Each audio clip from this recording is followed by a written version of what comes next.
एक गांव में एक किसान रहता था।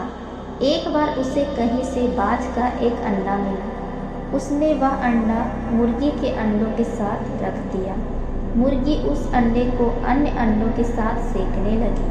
कुछ ही दिनों में मुर्गी के अंडों से चूजे निकल आए और बाज के अंडे में से बाज का बच्चा चूजों के साथ पलने लगा।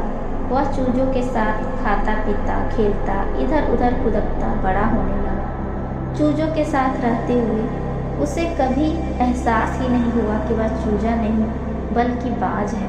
वह खुद को चूजा ही समझता था और हर काम उन्हीं की तरह करता था।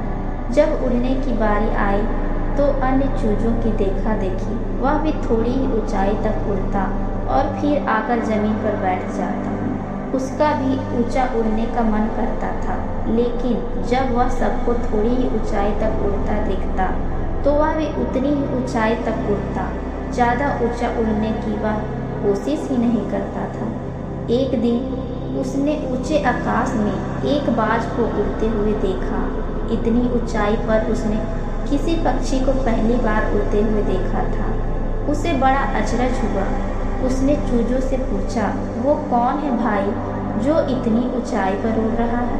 चूजे बोले, वे पक्षियों का राजा बाज है। वह आकाश में सबसे ज़्यादा ऊंचाई पर उड़ता है। कोई दूसरा पक्षी उसकी बराबरी नहीं कर सकता। यदि मैं भी उसके जैसा उड़ना चाहूँ तो? बाज ने पूछा।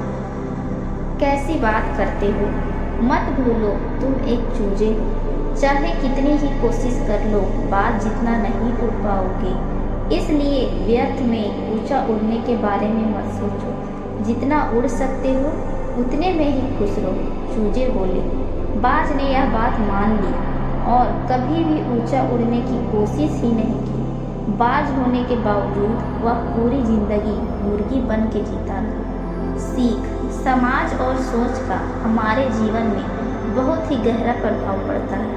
हम सभी शक्तियों से परिपूर्ण हैं, पर समाज की सोच की वजह से हम भी बाज होने के बावजूद मुर्गियों की तरह जीवन जीने की ठान लेते हैं और कभी अपने जीवन में बाज की तरह ऊंचा उड़ने का प्रयास ही नहीं करते। धन्यवाद। अगर आपको यह वीडियो पसंद आई हो तो प्लीज़ एक लाइक और सब्सक्राइब जरूर कर दें।